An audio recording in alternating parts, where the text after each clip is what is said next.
Welcome back to the Big Life Podcast, a place where we explore what it takes to live with intention, conviction, and courage. I'm Neal Oates Jr., and today we're diving into one of the most transformational tools any person can develop, your personal philosophy. Now, it might sound simple, but your philosophy quietly determines everything.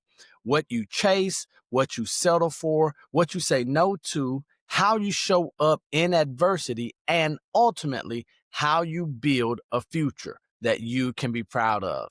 Most people don't realize this, but their philosophy is already running in the background. The real question is, did you build it intentionally, or did life hand it to you by default? I'm excited about this one because it's foundational. It's the difference between drifting through life, there's that word, Robin, drifting through life, and designing your life. It's so good. I love this topic, Neal. My name is Robin, as you guys, our current listeners already know. But if you're new to our podcast, my name is Robin, and I love this topic because it strikes at the core of identity.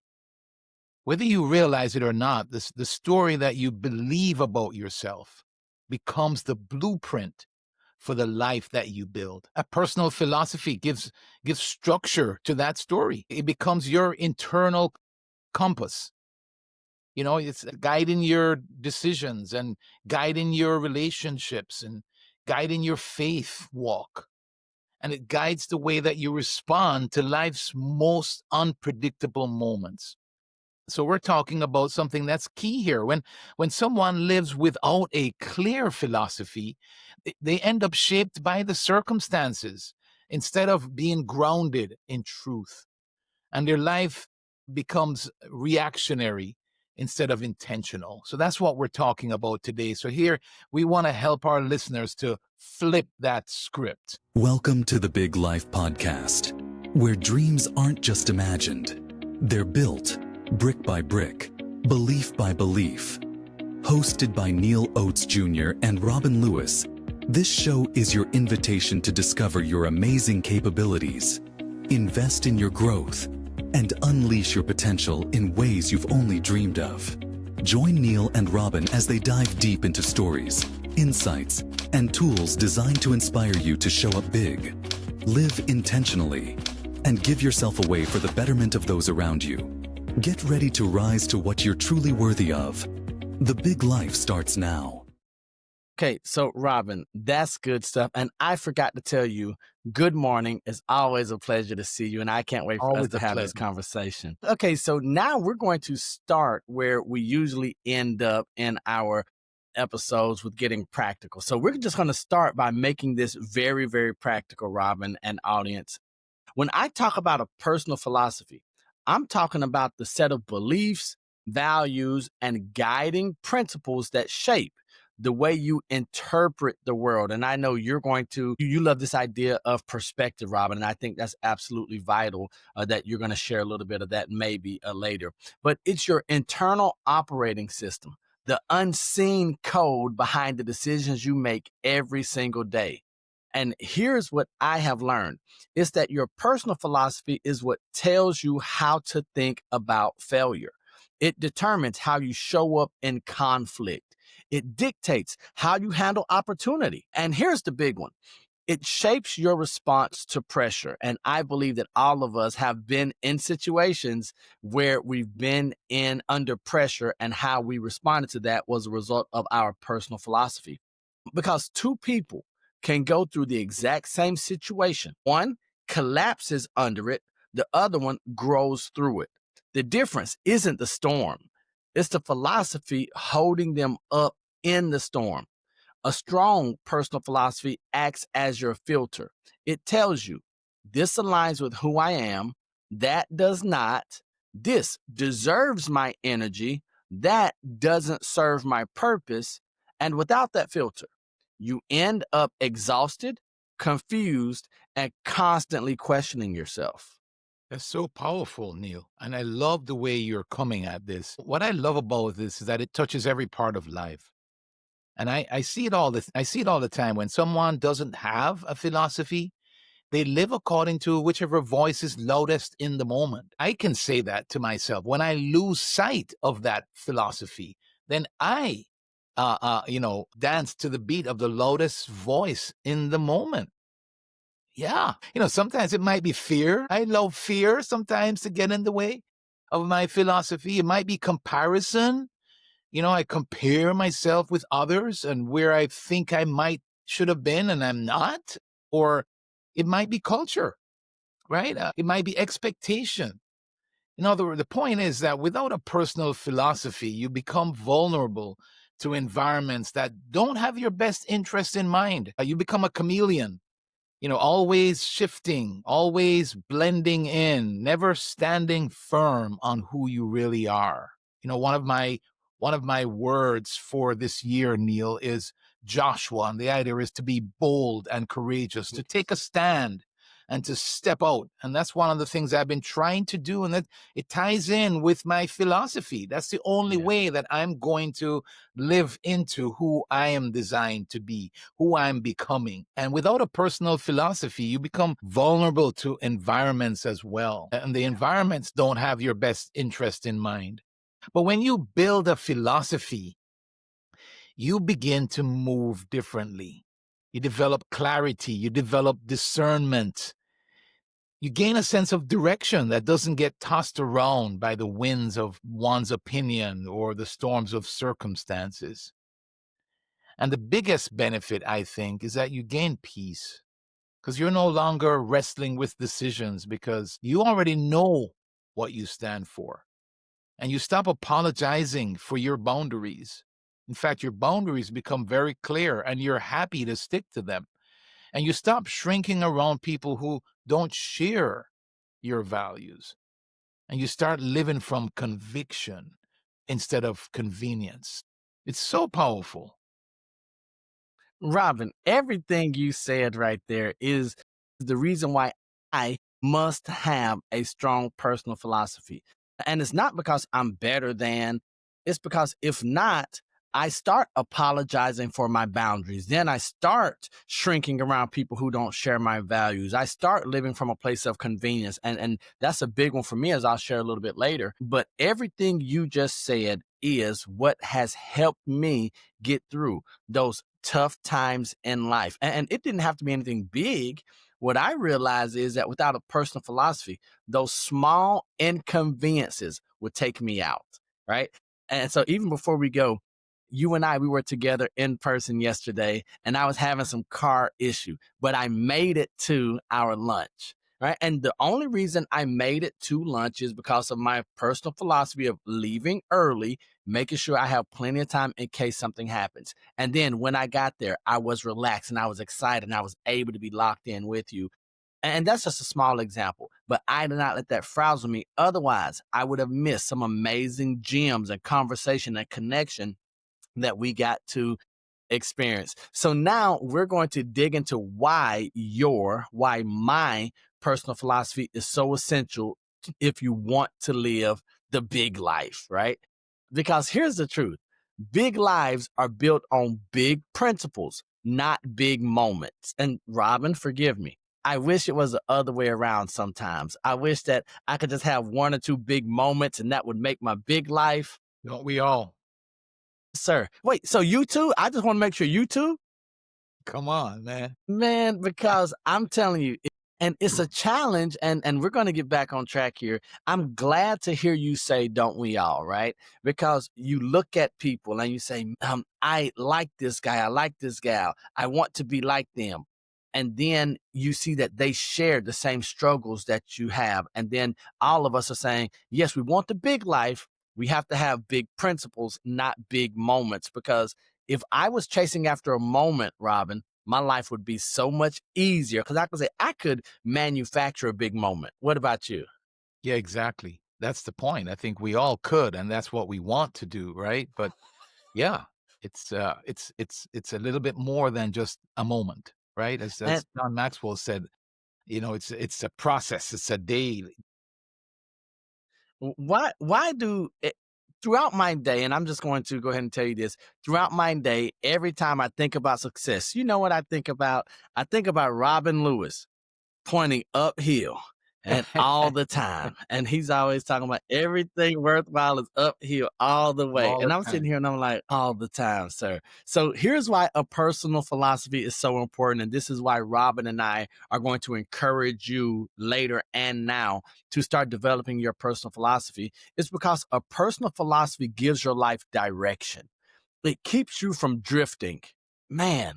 So, Robin, it is now a good time for me to share that I drifted in my business and I had to go from drift to drive, as Chris would say. And I had to recommit to you and share with you some things, some areas in my professional life where I had drifted. And this just keeps showing up over and over in today's episode. Why is that? Why is it that we drift before we even go any further, sir? Yeah, so I mean, if we're thinking along the lines of this idea of personal philosophy, I think sometimes we can lose sight of it, right? We lose sight of the bigger picture. Life gets in the way sometimes. Things happen. You mentioned life is uphill and it's uphill all the way, and so sometimes it's easy to get off track, right? Because we're always pushing. And so, but there are many different reasons why that could happen. Don't you agree? I mean, one clearly is that we have arrived someplace to, and sometimes we can drift because we get comfortable with where we Yeah, are, right? absolutely. Which is still ties into the whole idea of the personal philosophy. Probably is heading beyond where we just arrived, but we lose sight of that. Yeah. Okay, so the personal philosophy is going to keep you from drifting, or if you do drift, it's going to get you back on track. Right? It helps you choose your goals intentionally instead of chasing everything that's shiny object syndrome, especially in the real estate market. Right? It also reduces decision fatigue, and this is a huge one for me. Most people are tired not because life is hard, and this is my belief. They're not tired because life is hard, but because they have no framework for making decisions. Every situation becomes a brand new negotiation with themselves. And we know those conversations, those negotiations can be daunting and taxing. But when your philosophy is clear, your yes is clear, your no is clear, and your life becomes simpler, not easy, but simpler. And I'll add this: a personal philosophy becomes your accountability partner. Before you can be accountable to another person, before I can be accountable to Robin or my dirty dozen, I must be accountable to my own principles. And once again, this has saved me more times than I can count. So when life gets challenging, and it will, Robin said it, I've said it, and we know this, your personal philosophy becomes the backbone that keeps you standing when your emotions just want to sit down. It's one of the most powerful forms of self leadership, that personal philosophy. I agree with that. And the most important person and the first person to lead well is yourself. And because most people think they have a motivation problem, right? Mhm. When they actually have a clarity problem. They don't know who they are and what they believe or what they stand for. We forget that. And that's what we're talking about here with a personal philosophy. And so what happens then is that our actions keep shifting. A strong personal philosophy also protects your identity. That's the point. When life shakes you, you don't lose yourself. When people misunderstand you, you don't shrink because people misunderstand you. It's not on you, right? Mhm. When seasons change, you don't become someone that you're not. It makes you dangerous in a good way because now you're anchored. You're anchored. And if you don't define your philosophy, someone else will. Society will tell you what success is. Pain will tell you what you're worth. And fear will tell you what's possible. Hmm. Are you hearing us this morning, our listeners? But when you define it, you start shaping your life from the inside out. So instead of being shaped from the outside in, you're being shaped from the inside out.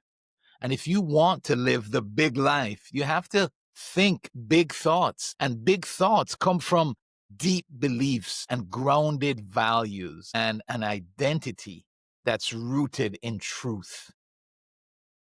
Robin, you said so much there. And so there are times when, and here's where I have to think about my own personal philosophy. So you say some of those things and how society would tell me what success is, and then fear would tell me what is possible, and then all these other things. And then I think of when I did not have a strong personal philosophy and where that took me here.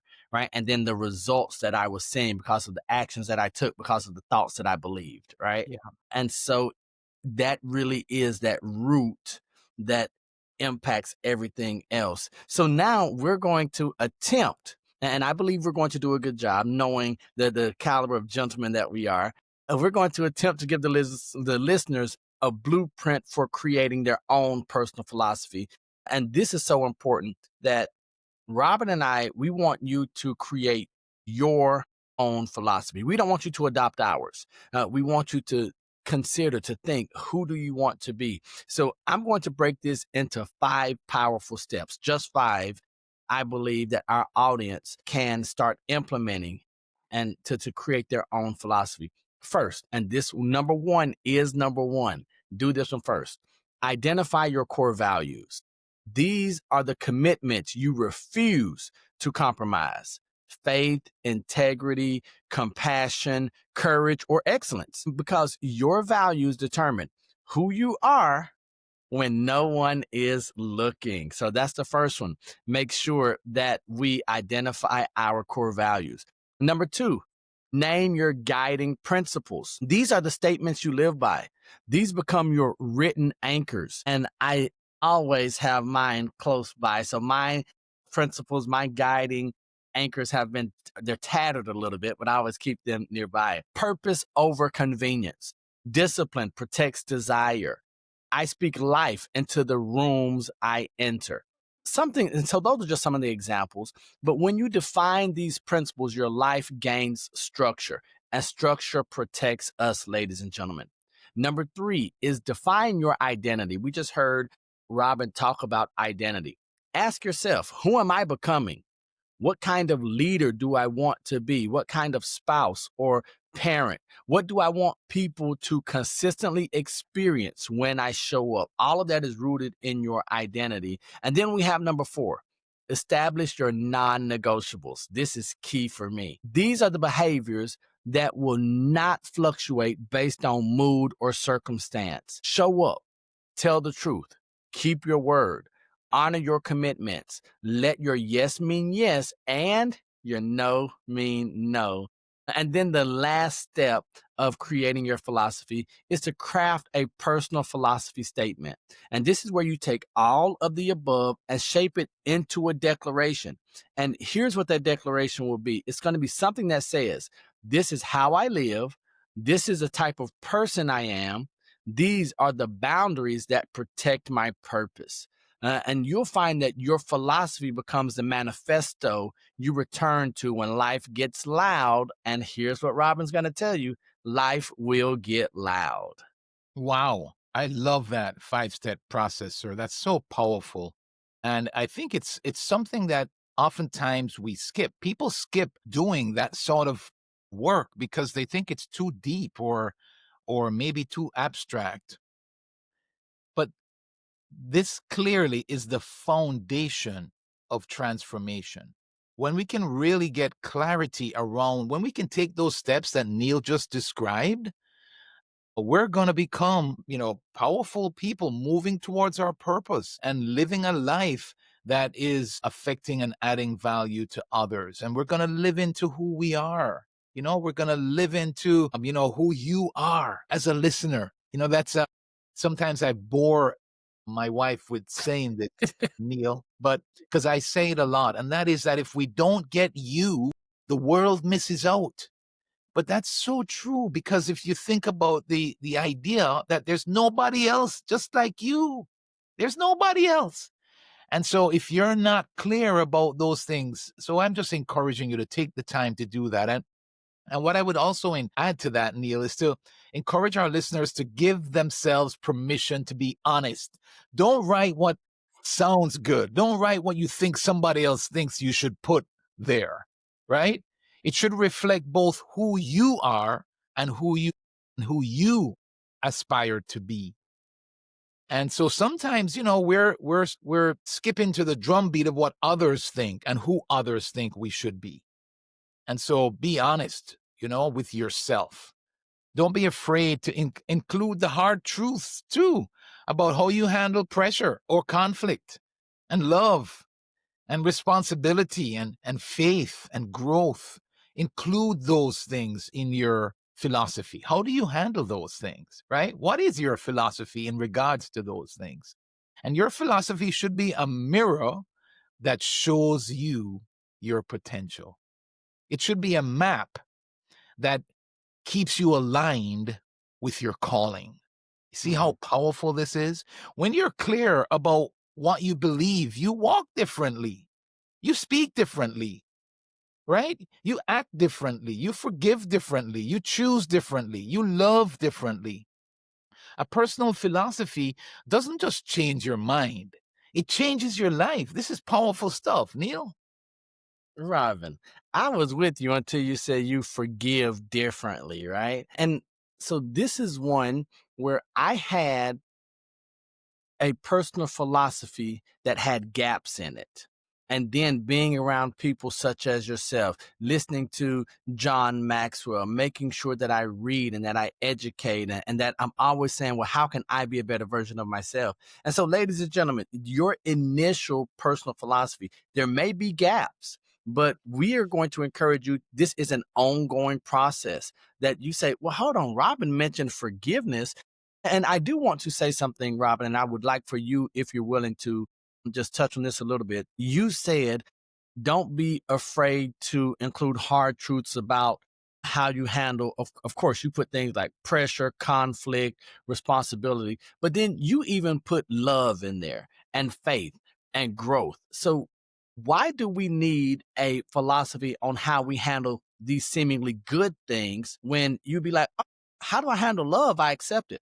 Like growth, oh yeah, that's a good thing. But you're even encouraging us, hey, how do you handle? Maybe there's some hard truths around love, faith, growth, and responsibility. Would you just expound upon that just a little bit, sir? Yeah, I think of the 11th commandment, Neal. The 11th commandment says, thou shalt not kid thyself. And I think that's what it's about, even love, like let's just use love for an example. Love is not pretty all the time, right? Love means sacrifice. Love means Hold on, putting Robin. Robin, the when other I think of person love, I first. think of the little red heart on Valentine's Day. You're telling me that's not what real love is. Come on, man. You know it. And so, that's the reason why we need to have clarity around those types of things. Growth, talk about growth. Growth doesn't just happen, man. We have to be intentional about it, right? We have to, in fact, you and I, growth is a daily thing. We want to suggest to our listeners that growth should be a daily thing for you. What is your philosophy around growth? Forgiveness. Neal, you're right, by the way, in sharing gaps. I mean, forgiveness is one that I realized later in my life. I mean, not that long ago, just a few years ago, for proper perspective, where I realized that there are some things I hadn't even forgiven myself Ooh. about. And so, I think it's being honest about where you are too in terms of what your philosophy is. Like I didn't even realize that I hadn't forgiven myself. Does that make sense? And so Perfect that's why I sense. think we have to go through those things as well and be clear about how we want to approach. What do we believe about those things? Who do we want to be when it comes to those things? I want to be that person that forgives, but I'm not always that person that does. So I was having a conversation with a gentleman, Brett Culp, and I said, what do you want to be when you grow up? And it was the best answer I've ever received to that question. And so much so that I'm reminded of it months after our interview. He says, when I grow up, I want to be the person who responds to everything from the place of love. I want my first response to be from a place of love. I And he love says, that. I'm a long way from that because many times my first response is from a place of judgment. And I said, ooh. And so months later, I still remember that. And now part of my personal philosophy, right, filling that gap is, can I respond? Can my first response be from a place of love? Now, that might be tough love, it might be nurturing love, but from a place of love. And so now, Robin, you and I were going to share with our audience some personal examples and maybe some personal reflection of some of our personal philosophies or principles that we have. So I'm going to share one of mine, and this one is close to my heart. Is that I choose purpose over convenience. And so convenience, and I can only speak for Neal, maybe one or two of our audience members will agree, but convenience is seductive, right? It whispers my name in the night. It's like the sirens in the Odyssey. It makes you comfortable, but too much comfort makes you stagnant. Purpose stretches me. It requires more of me. It demands excellence. It forces me to grow. That's exactly what you were talking about. And so this philosophy keeps me grounded when an easier option presents itself. It reminds me that the path of least resistance rarely leads to the life that I'm called to live. The path of least resistance rarely, if ever, leads to the big life. And that's what I want. So I have to go ahead before that whisper, before that sweet song of comfort or convenience starts echoing in my ears. I have to go ahead and make that decision that these principles are here to protect me and move me towards the big life. Yeah, I like that. That's so true. And it's good. I'm glad that we're sharing examples of this because I think our listeners will get to recognize that they have personal philosophy already too. Maybe they just haven't defined it that way. Right. And then once you recognize that you have them, you can also be intentional about your personal philosophy. Neal, one that comes to mind for me when it comes to leadership is I lead with support and challenge. So this philosophy guides the way that I show up in relationships, husband and wife relationships, friendships, family, other family members, coaching. It shows up in ministry. It shows up in leadership. It shows up in business. Support opens the heart, right? And support is care. I believe I am here for you. But challenge sets people free.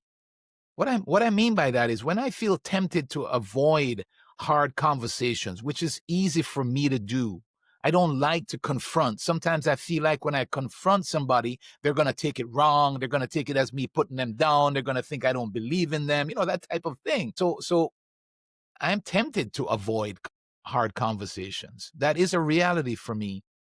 Or maybe soften what needs to be said, right? Well, this principle, it realigns me because it helps me to balance grace and accountability. It keeps me anchored in both kindness and clarity because I know that in relationships, in leadership, in ministry, both are needed. And so that's how I want to show up. Robin, I'm going to jump in here. You've mentioned the word clarity Yeah, numerous times. yeah, Clarity, clarity, clarity. And you also mentioned that many people, it's not a motivation problem, it's a clarity problem, right? It's a clarity yeah, issue, a lack of clarity. yeah. For you, when did clarity become so important to you? Or was there a time when all of a sudden you were like, hey, maybe if I just got clearer on what I want out of life or out of this business opportunity or this relationship, things would be smoother? When did clarity in your life just become that foundational thing that if I can gain more clarity in the conversation or with the problem or the situation or even with what I want, that things would be simpler, not easy, but simpler? Do you recall a Yeah. time like that? I mean, I don't remember I can tell you different experiences that I've had, for example, but I don't remember a time when that just became, I think over time it becomes more and more obvious of the situation in so many different aspects. So from a leader, from a, with Edna, myself, my wife is Edna for our listeners, if we don't have, if I don't have clear expectations, then how can I expect her to even know, much less act? Mhm. Right. And I think when it comes to the challenge and support on, there are times, there are many times, more than I want to admit, where I've had to have the conversation with somebody, and this happened a lot at work, where I had to apologize. Hey, listen, I just want you to know I am sorry. I have sort of allowed this to happen to the point where you probably don't even know that it's an issue because I have allowed it to happen. And I apologize to you for that. That's on me. And what I want to do now, though, is take the time to bring clarity around what the expectations are. That's good. I've had to make enough of those types of conversations that I realize the more that I can bring clarity up front Uh-huh. is the better it's going to be for all of us, So that's an example that I can use. But clearly, when it comes to things like what we're talking about, it's also evolved because I understand values even better now. I have more clarity around what my values are. I have more clarity around my identity. So that's something that I think, even as important as that it took time of working through, living life, going through, the ups and downs of getting to the place where I understood, where things became more clear. I think that's really what happened. I got more clarity, and the more clarity you get is the better you're able to move forward. And so I hope I answered your question, No, Neal. you answered it absolutely thoroughly, and unfortunately, I was hoping that you were going to give me a silver bullet. I'm always looking for a shortcut, even decades into this growth and having a personal philosophy. That's why I need people like you in my life to say, Neil, quit looking for the. See, once again, I'm looking for convenience. See, right there, I'm looking Hey, for but listen, convenience. that's Robin, right? That's Robin. So it did take me a while, but there is a book that John Maxwell wrote, it's called Today Matters. The idea behind the book is that if we can choose our values at an early age and then spend the rest of our life managing that, then we're going to have a successful and meaningful and productive life. So he suggests choosing those values early on in life and then managing those decisions on a daily basis. So we do have to manage those decisions. And so what I'm sharing with you is Robin. Robin, I had a challenge with that, So I would tell you that you are special, but you're not so unique that that's only your story because I'm right there with you, fortunately and unfortunately. But Robin, here's what we know, and here's what we're going to tell our listeners. It's easy to talk about philosophy when life is good, right? When the sun is shining and there are no clouds in the sky. But the real strength of your philosophy is measured in dun dun dun adversity. Hard seasons test your identity. They're going to test your commitment. They're going to test your convictions. And if your philosophy is weak, it collapses under pressure. And make sure that you hear me when I say if your philosophy is weak, not if you are a weak individual. If that thing that you've built your life upon is weak, then it's going to collapse under pressure. But when it's strong, it becomes the thing that gets you through the pressure. It becomes the voice that says, you're built for this.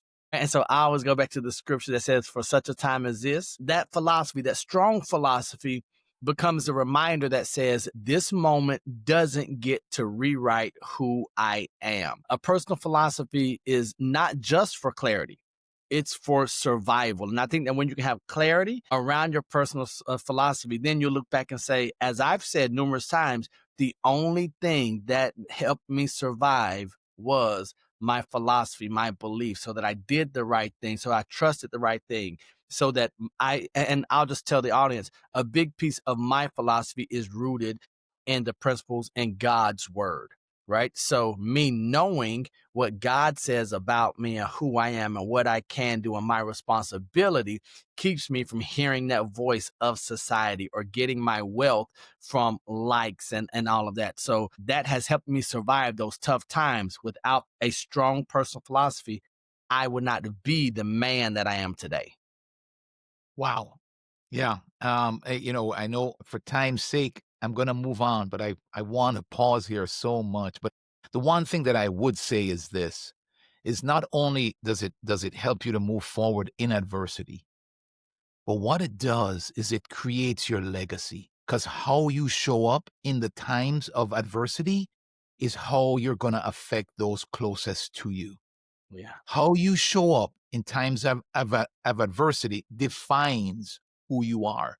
It defines your legacy. It's so important that's why I wanted to stay there for a little bit. But let's move on, Neal.